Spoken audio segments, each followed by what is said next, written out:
Tonight, tens of thousands of passengers still in limbo as Air Canada flight attendants defy an order to go back to work. I'm sorry, snowstorms have shut down Air Canada for longer than we were allowed to strike.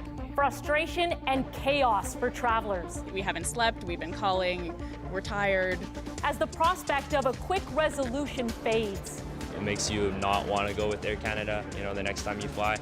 Plus, what could happen next as the strike enters uncertain territory? Ahead of a crucial White House meeting, Ukrainian President Volodymyr Zelenskyy gets some backup from European leaders. International borders cannot be changed by force. How close is a peace deal with Russia? Communities on edge and lives upended. It was just coming in so fast, like it was just moving in. Wildfire anxiety grips Newfoundland and Labrador. From CBC News, this is The National with Christine Bierak.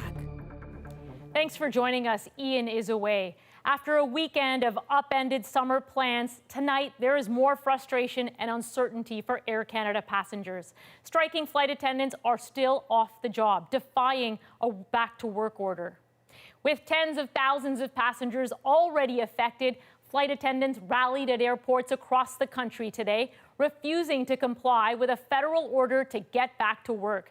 That forced Air Canada to suspend its plan to resume some flights. The airline says it now plans to restart operations Monday evening, but the union is digging in. Philip Lee-Shanek begins our coverage tonight with the growing fallout and the questions about what happens next. At Toronto's Pearson Airport, these jets are not going anywhere, and neither are these passengers. This family thought they'd be headed back home to Newfoundland. We're in limbo. We checked in this morning, booked in, everything was fine, so until now, we found out it's cancelled. So, where we're going, what we're going to do, we have no idea yet. It's frustrating that we don't feel quite supported with Air Canada. Rallying outside airports across the country, striking flight attendants making their case loudly. They were ordered back to work by the federal government, but they are defying that order, calling it unconstitutional. The union's national president making his position on the federal order clear. To legislate us back to work 12 hours after we started, I'm sorry, snowstorms have shut down Air Canada for longer than we were allowed to strike. Air Canada had planned to resume operations Sunday. Those plans are now on hold until Monday evening at the earliest. This union representative says they'd rather be flying. I love my job, I love my passengers. I think my passengers know when I get on board, that's where I'm meant to be, and that's where all my flight attendants want to be today. No, we won't go! The union says pay is the big issue, both wage improvements and the unpaid work they perform before and after the planes are in the air. The airline says its latest offer would have made its flight attendants the best compensated in Canada. Some say employers like Air Canada have become too reliant on the federal government to settle contract disputes. Well, I think this is the chickens coming home to roost. Air Canada has taken, and other employers, federally regulated as well, have really taken advantage of trying to pressure governments and governments conceding to their demand to order people back to work. In a statement to CBC News, Patty Haidu's office told us that, like many Canadians, the minister is monitoring the situation closely and referred us to the Canada Industrial Relations Board, which did not get back to us with a comment. Philip, for those who may have travel plans in the coming days, what happens now and what can we expect tomorrow? Well, the airline has said it would like to get some flights back in the air by tomorrow evening. It's unclear how that's going to happen with the union digging in its heels. At a bargaining update tonight, negotiators told the more than 10,000 members nationwide that they shouldn't go back on the job until they get a deal. Christine? Thanks, Phil. Philip Lee-Shanek at Pearson International Airport tonight. At airports across the country and abroad, travelers are stranded and tensions are rising. Yasmin Renea now with the growing frustration and anxiety on the ground. already leaving a trail of chaos at airports across the country.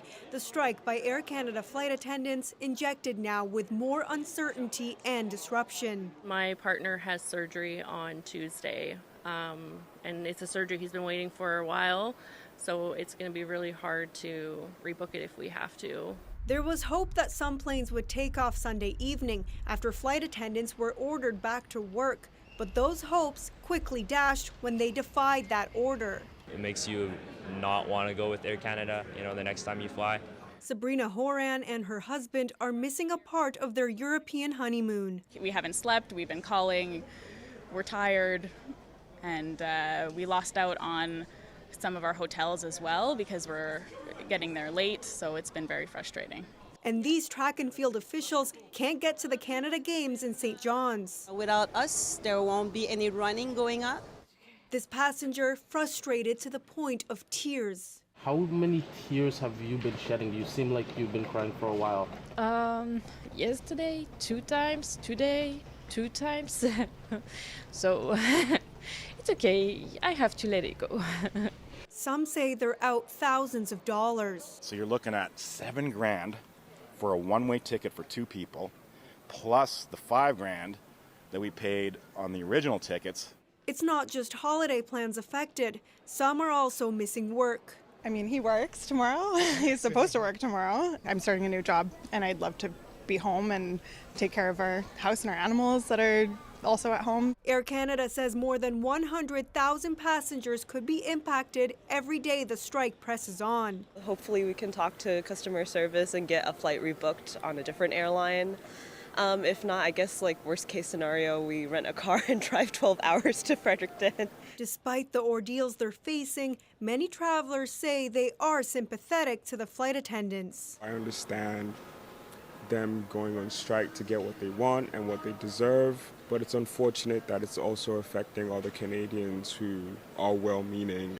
Air Canada is advising customers with cancelled flights to not go to the airport unless they have confirmed flights with other carriers. But rebooking with a different airline can be very challenging and potentially pricey because of the busy travel season. Yasmin, what are you hearing from people at Vancouver Airport tonight? A lot of people are furious at the lack of communication from Air Canada about the status of their tickets. They will be closely watching what happens tomorrow and whether Air Canada does restart some flights as planned. Thanks, Yasmin. Yasmin Renea at Vancouver International Airport tonight. With planes and plans grounded later in the hour, we'll break down what could happen next between Air Canada and its flight attendants. Anticipation is growing tonight ahead of a meeting at the White House between Ukrainian President Volodymyr Zelenskyy and Donald Trump. It follows Trump's failed attempt to broker peace with Vladimir Putin Friday. As Cameron McIntosh explains, unlike his last visit tomorrow, Zelenskyy will have some European allies in his corner. If peace is indeed near, these Ukrainian army recruits aren't feeling it. With little faith in diplomacy and little appetite to cede any territory to Russia. We have our land, our cities, says this soldier going by call sign Boomer. They should remain ours. We have to stop the killings. That is the stark choice facing Ukrainian President Volodymyr Zelenskyy when he meets U.S. President Donald Trump in Washington on Monday. You don't have the cards. Famously berated on his last trip, this time he's not going alone. The leaders of the UK, Germany, Italy, France, Finland, the European Commission, and NATO will be with him, all meeting virtually today, preparing to present a unified front. We had an extremely productive meeting. Trump, after his summit with Russian President Vladimir Putin Friday, told them Putin wants Ukraine's occupied Donbas region. Zelenskyy insists Ukraine won't give it up and wants Trump to guarantee Ukraine's security and independence. This is our main task. We need security to work in practice, like Article 5 of NATO. Our position is clear. International borders cannot be changed by force. There's no deal until there's a deal. Trump offered no details Friday, but now the White House says Russia is agreeing to some NATO-like security guarantees. It will be up to Ukraine and Russia to make a deal. The one thing that the president cannot agree to on behalf of the Ukrainians is any sort of land swap. That is for the Ukrainians. I'm not saying we're on the verge of a peace deal, but I am saying that we saw movement. All as the fighting continues. Trump wanted a ceasefire, but left Friday's meeting agreeing with Putin's insistence there must be a full deal. Zelenskyy is wary of being pushed into a bad deal. It's impossible to do this under the pressure of weapons. So it's necessary to cease fire. Trump, meanwhile, posted to social media, big progress on Russia. Stay tuned. Cam, Canadian Prime Minister Mark Carney was also in that virtual meeting with Zelenskyy. Yes, now Prime Minister Carney will not be in that meeting at the White House tomorrow, but Canada is part of the so-called coalition of the willing, countries that have pledged support for Ukraine. Carney says Canada will support whatever security guarantees Ukraine gets. He also said Putin cannot be trusted. Zelenskyy, meanwhile, should get a better reception than he did last time. Trump has said repeatedly he wants the war to end, and he wants to take credit for it. Christine? Thanks, Cam. Cameron McIntosh in Washington. In Israel, protesters held demonstrations and a nationwide strike today, calling on the government to secure the release of hostages still in Gaza. Demonstrators blocked roads and some businesses closed for the day, with large rallies held across the country, including outside the homes of some government officials. Many say the expansion of the war in Gaza puts the hostages at greater risk. 50 hostages remain in Gaza. It's believed 20 of them are still alive. Officials in Nova Scotia have a warning for residents in Annapolis County tonight. An out-of-control wildfire is expected to grow. Today is very low humidity and wind and warm, and it's everything we don't need for helping us put out fires. So, on Friday, the Long Lake fire was a little more than 4 square kilometers in size. Tonight, it's nearly 5 times that. More than 100 homes have already been evacuated. The province warns more may follow. In Newfoundland, smoke from a wildfire is forcing an air quality warning tonight for parts of the Avalon Peninsula. The Kingston wildfire is one of 3 out of control burning on the island. There is some positive news, though. The province says a fire near St. John's is holding steady. An evacuation order in and around the city was lifted yesterday. Cooler weather is aiding crews this weekend, but as Katie Nicholson shows us, the situation can change quickly, and residents are ready to pick up and move at a moment's notice. It was just coming in so fast, like it was just moving in. When a wall of smoke pushed into fresh water, Jerry Strong grabbed his camera. Something like out of Game of Thrones or, Dune or something. This just big monstrous wall coming in at you. The next day, Saturday, fresh water was put on evacuation alert. Okay.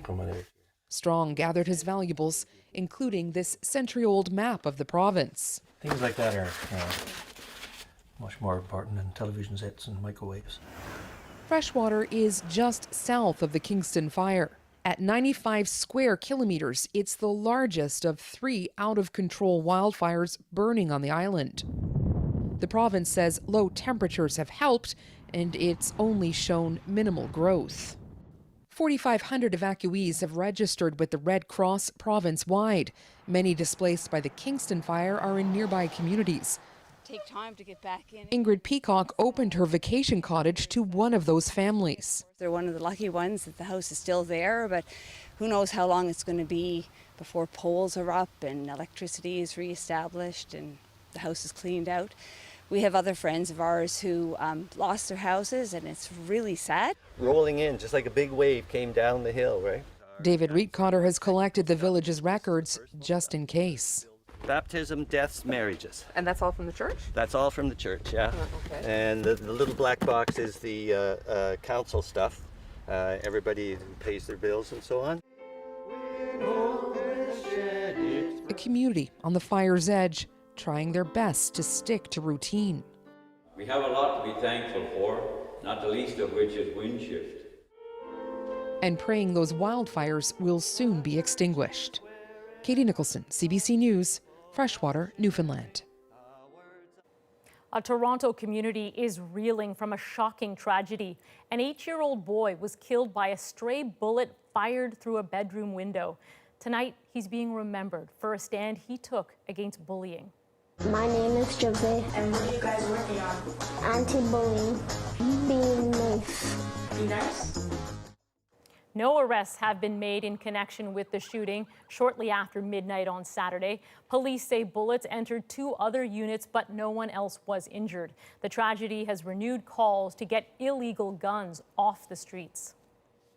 We are hours from the Alberta by-election that could see Conservative leader Pierre Poilievre return to the House of Commons after losing his Ontario seat in the April election. Emily Fitzpatrick shows us why it's not just about whether he wins, but by how much. As he campaigned in this rural Alberta riding, Conservative Party leader Pierre Poilievre told voters he'd be an effective MP because of his high profile. That leader can bring a very powerful megaphone to the local issues of the community. He needs this by-election victory on Monday after losing his Ottawa area seat in the April election. Thanks for coming out. Really appreciate you guys coming out. He is likely to win. Battle River Crowfoot is solidly Conservative, but this political scientist says his victory must be decisive. Nobody has won this riding by less than 70%. In the last election, it was almost 83%. He definitely needs to be closer to 83 than to 70% if he's going to avoid exaggerating the questions about his leadership.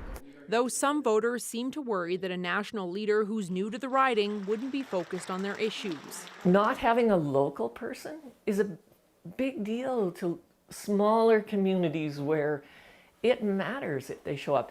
While others say there may be a benefit. If something needs to happen in his riding, there's better political pressure.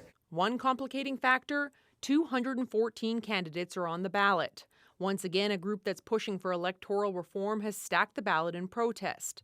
So for the first time in Canadian history, Elections Canada is using a blank ballot. Voters will handwrite the name of their preferred candidate in a blank space, rather than mark an X beside their name. That might just be too much of a hurdle for them to overcome, and they may decide, well, he's probably going to win anyway, I don't need to turn up. Elections Canada warns results will take longer than usual to compile and report. To speed things up, ballots will be counted starting 2 hours before polls close. Emily Fitzpatrick, CBC News, Edmonton. Tune into the National tomorrow night. Adrian will be keeping an eye on the by-election results with analysis as the votes are being counted. Movie fans tonight are remembering the impressive range of actor Terence Stamp. So I never got a chance to tell my parents what a wonderful childhood I'd had.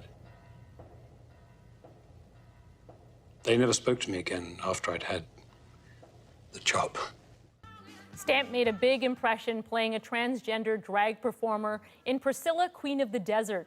His career took off in the early 60s when he was equally famous for his personal style and glamorous partners. He found new fame playing the villain Zod in 2 Superman movies.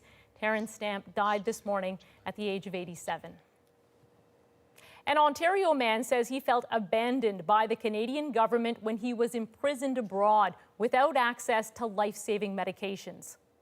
I truly didn't believe that I'm gonna walk alive from that prison. His calls for reform so Canadians in crisis can get the help they need next. Plus, a battle takes shape over Ottawa's plan to phase out coal-fired power plants within the next 5 years. Well, we're asking for the federal rules to change, and we're going to be operating those plants into the future. We'll take you to a small prairie city where coal still powers the local economy. And later, a Welsh rugby team rallies together to take a player's father to new heights. It was basically like a horse and carriage, and the rugby team were the horses. The heartwarming mountain climb in our moment. We're back in 2.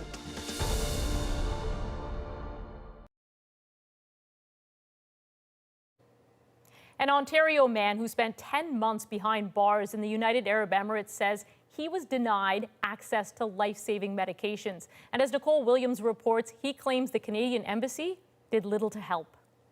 And then he hit me. Ghazwan Abdel Jalil watches the moment he says changed his life forever. It was during a trip to Abu Dhabi last year. He says this security footage shows how a man started a shoving match with him over a parking spot. Police were called and charged Abdel Jalil with assault. They didn't look at anything, no investigation, no nothing. He was sentenced to 2 months in a local jail, but ended up in federal prison for 10 months with no explanation. I truly didn't believe that I'm gonna walk alive from that prison. Abdel Jalil says he wasn't given access to critical medications for his diabetes, PTSD, and sleep apnea, and that the Canadian embassy there left him feeling abandoned. No meaningful action. Didn't secure my medication, so I don't know what they are exactly doing. Global Affairs says officials provided consular assistance and were in contact with local authorities, but that Canada has no authority to compel foreign officials to provide a specific medical intervention. Abdel Jalil was eventually deported back to Canada. He says embassy staff should do more to help Canadians abroad in crisis. Human rights lawyer Lawrence Greenspan agrees. Ensure that Canadians that are in foreign countries are safe, that they're looked after, that they're attended to medically. This former Global Affairs employee says it's often more complicated than that. The authorities in the country are the authorities in the country. Anything that we ask is not an obligation, but is a favor.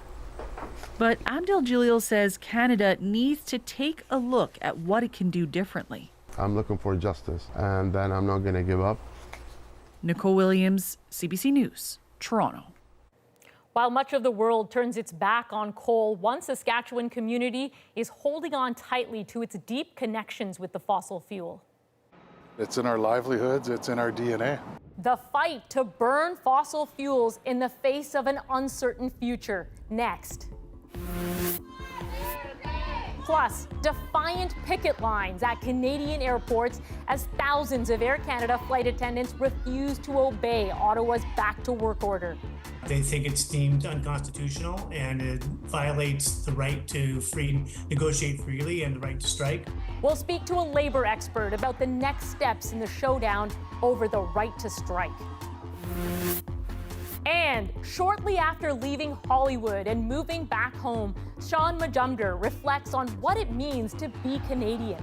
Wait a minute, we don't need anybody else. Like, we are amazing. Ian goes one-on-one with the actor-comedian when The National breaks down the story shaping our world next.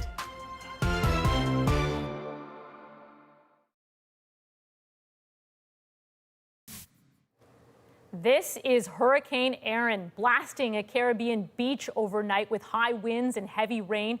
Erin was barreling across the region as a rare Category 5 storm with winds up to 260 kilometers per hour. It has now weakened to a Category 3 and has left flooding and damage in its wake. Saskatchewan is committing to coal-powered electricity for decades to come, and that means a new lease on life for one of its cities. The move defies federal regulations and a general move away from coal. Alexander Silberman met people in Estevan, Saskatchewan, who say it could save their city. Estevan, Saskatchewan, a small prairie city where coal has powered the local economy for more than a century. 1,000 jobs rely on 2 coal-fired power plants and a mine. It's in our livelihoods, it's in our DNA.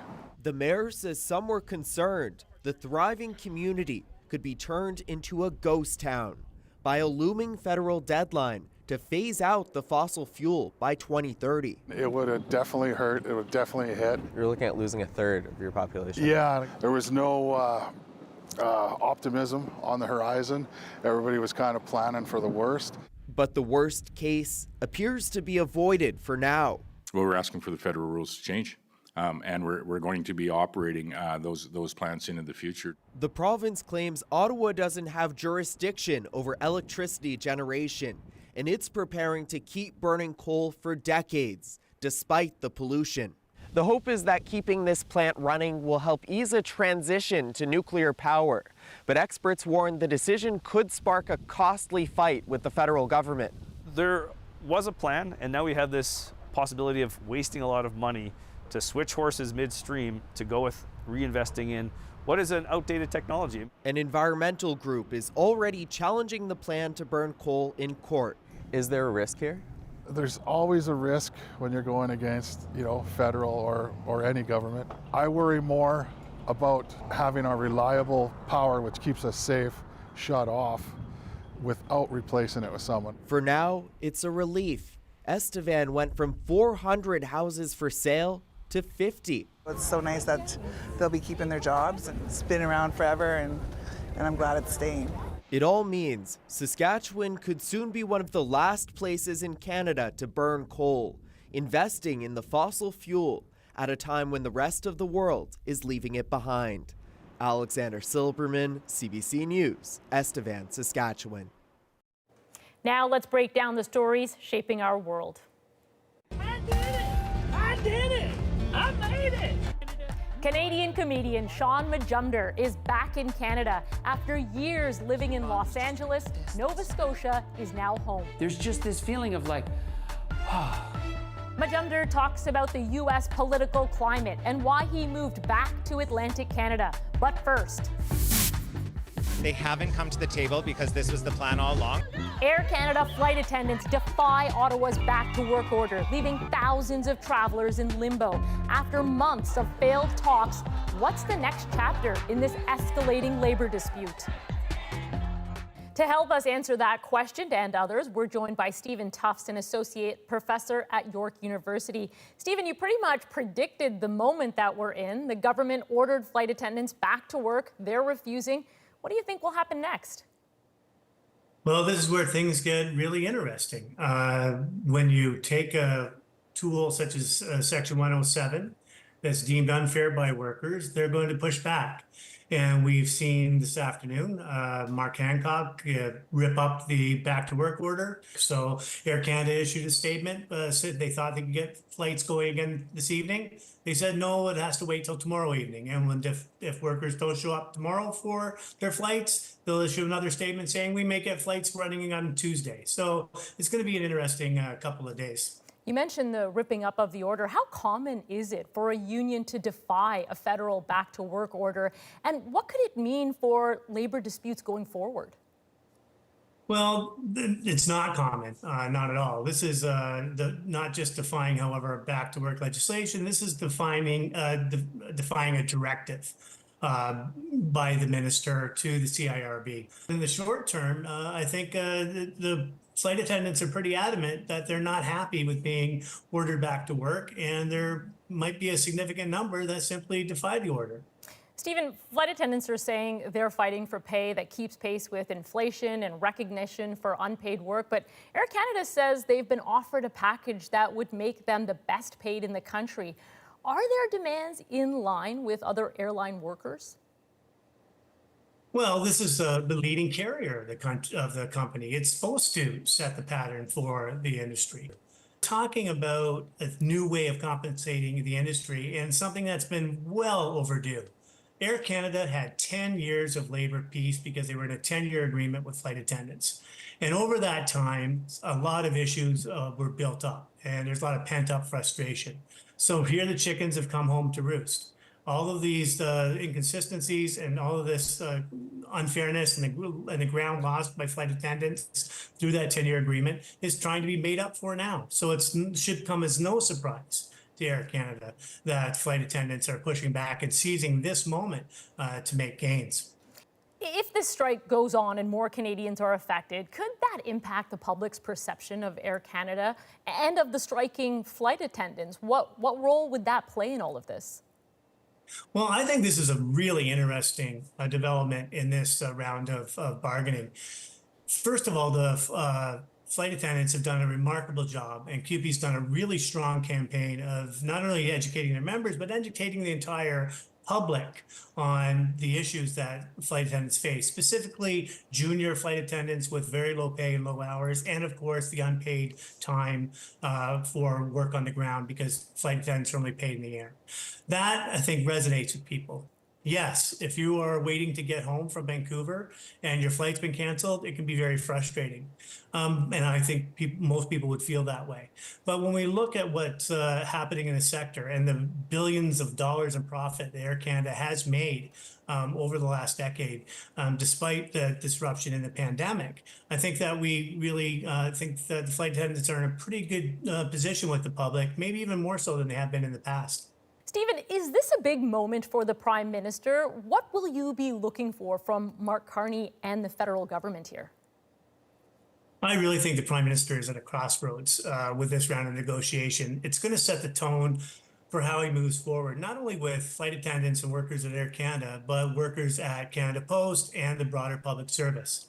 Mark Carney could come in and maybe pull back the order and try to get both sides to the table and reach a deal to end the strike over the next few days.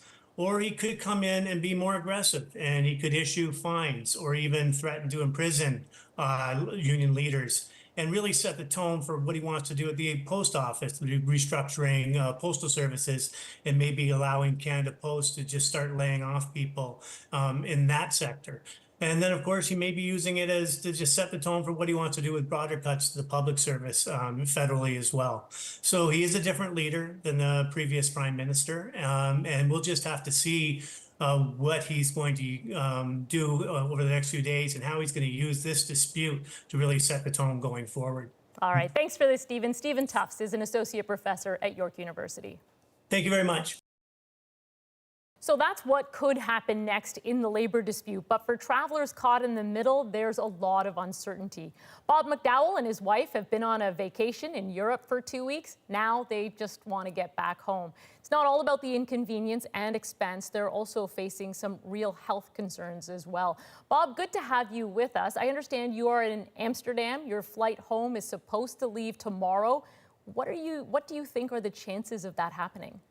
Well, it's absolutely zero right now, Christine, because I got a notification a little over an hour ago from Air Canada that my flight had been canceled. Part of that notice said that they would be searching over 120 airlines to see if they can get me a flight home within 3 days. And less than 5 minutes ago, I got another email saying that they had checked with over 120 airlines, couldn't find any, and that's it. I have no idea whether the ball is still in their court, my court, or the ball's nowhere near the court. Yeah, it seems like it's outside the court. Had you also looked into other flights? Were you able to find anything?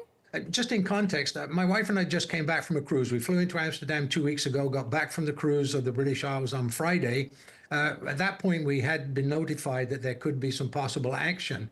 I checked today with Air France, Lufthansa, Swissair, Alitalia, KLM, and the cheapest flight that I could get would be next Thursday, and it would be approximately 2,800 euros each to get home. Wow. So nearly 6,000 euros multiplied by 1.8, you do the math, okay? Yeah, that's a whole lot of money. Bob, if I understand it, you also have concerns about how this could affect your health. I'm 80 years of age next week, okay? And 80 years of age, I'm in pretty good shape, but I do take medication. So I have enough medication for another couple of days, but because of my situation, I'm going to run out of medication in a couple of days. Therefore, I can't just walk into any old pharmacy here in Amsterdam and say, give me these medications that I take on a regular basis. I'm out after 2 days. Now, sure, Air Canada doesn't know that, but then again, I didn't anticipate, I took 2 or 3 days extra with me just in case, but I didn't expect a delay of unknown duration, which is the situation we're in right now. Yeah, and as of the last few days, as they've been unfolding with the government stepping in, the union defying that back to work order now, what do you make of the situation? It's appalling, to be perfectly honest. That's the best I can say. Like Air Canada and the QP are pointing the finger at each other. While I may have some empathy for the flight attendants and their cost of living, like everybody else, we all want to live comfortably and everything else in Canada. The fact that the union and Air Canada left it right up to this moment at the peak of the holiday traffic and just basically abandoned people, not only domestically, what I'll call the US and Canada, but globally all over the world. And I have a lot more empathy for the mother of 2 children who's stuck in Sydney, Australia, or in Hong Kong, or in anywhere else in Europe, completely abandoned by the airline because of a spat between the union and the airline. However, I also put my finger on the government. They've left it far too late to force binding arbitration without realizing the damage that they've done to so many people globally as well as nationally. Bob, I only have a few seconds, but I know you're an avid traveler. How does this make you feel about future trips? Well, very reluctant. Certainly not with Air Canada. I mean, Mr. Carney, our Prime Minister, he wants to grow Canada strong. A national airline doing this to their own people. How do you think the Canadian public feel about that right now? Yeah. Bob, thanks so much for making the time to speak with us. Really appreciate it. You're more than welcome. Still ahead, after years in LA, actor-comedian Shaun Majumder has pulled up the stakes and returned home to Canada. There's just this feeling of like, oh. Find out why Majumder says there's no place else he'd rather be. His conversation with Ian next.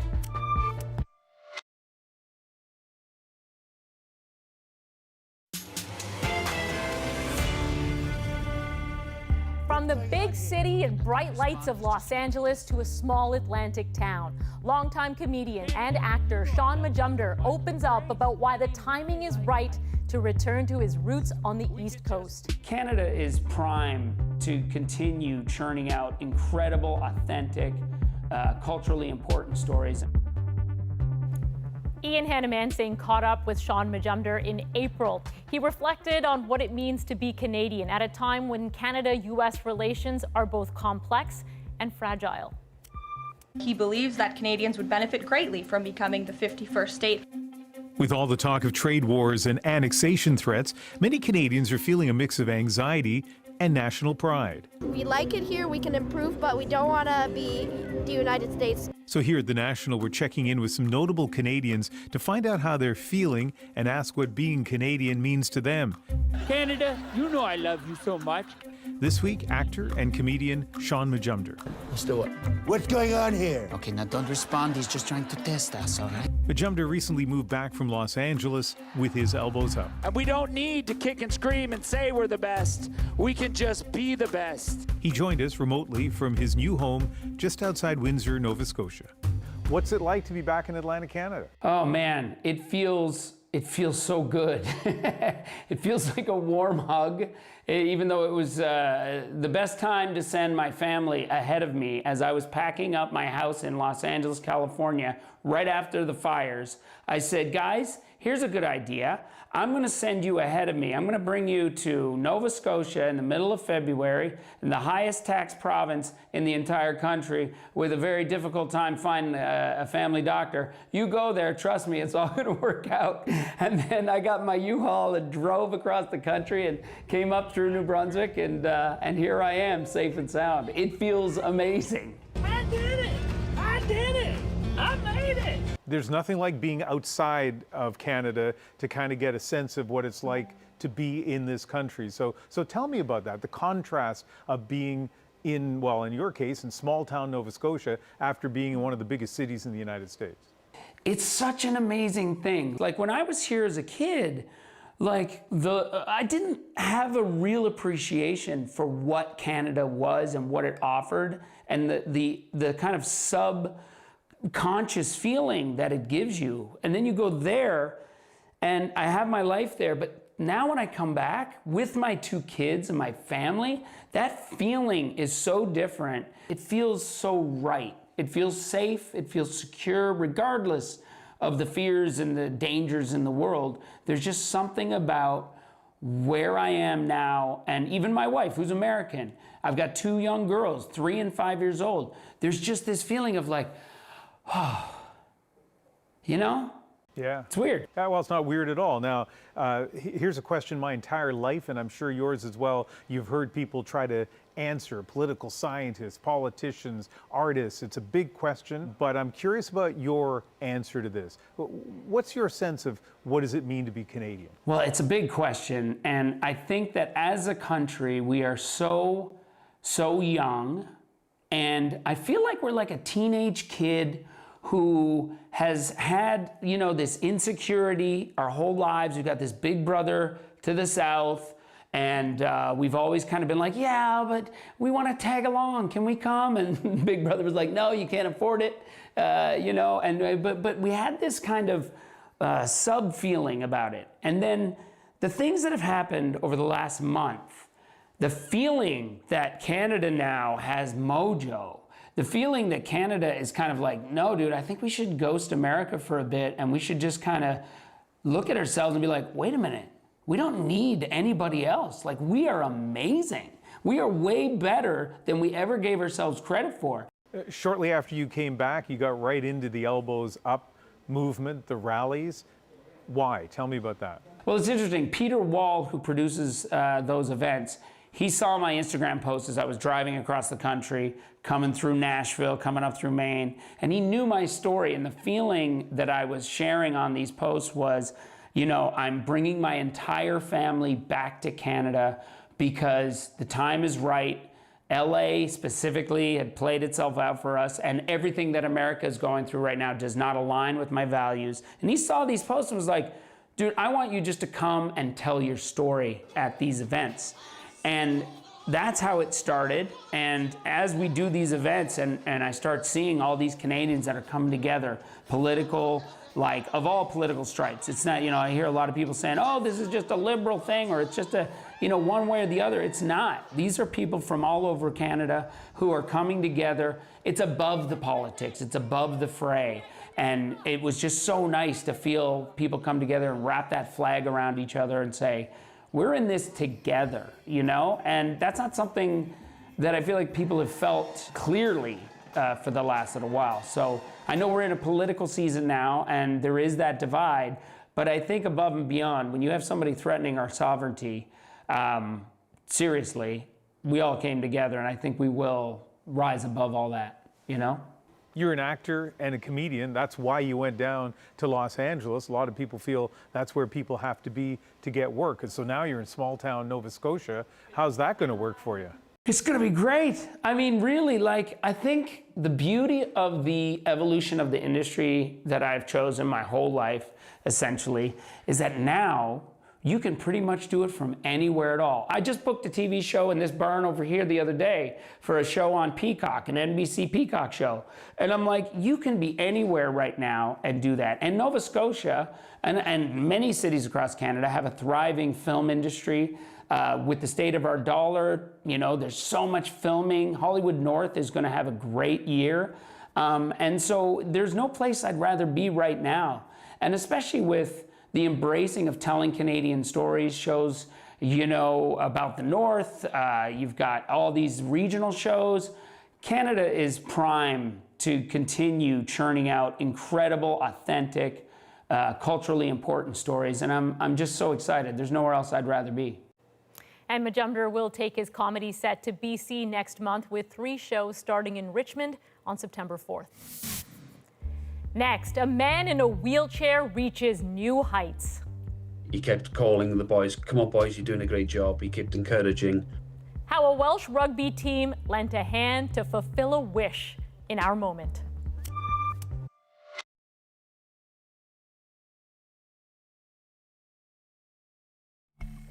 You're looking at Phil Thompson in the wheelchair, being carried up the highest mountain in Wales by his son's rugby team. For the team, it was a fundraiser to support young athletes. For Mr. Thompson, the fulfillment of a dream he never thought possible after a motorcycle crash changed his life at age 19. Tonight, their sky-high climb is our moment.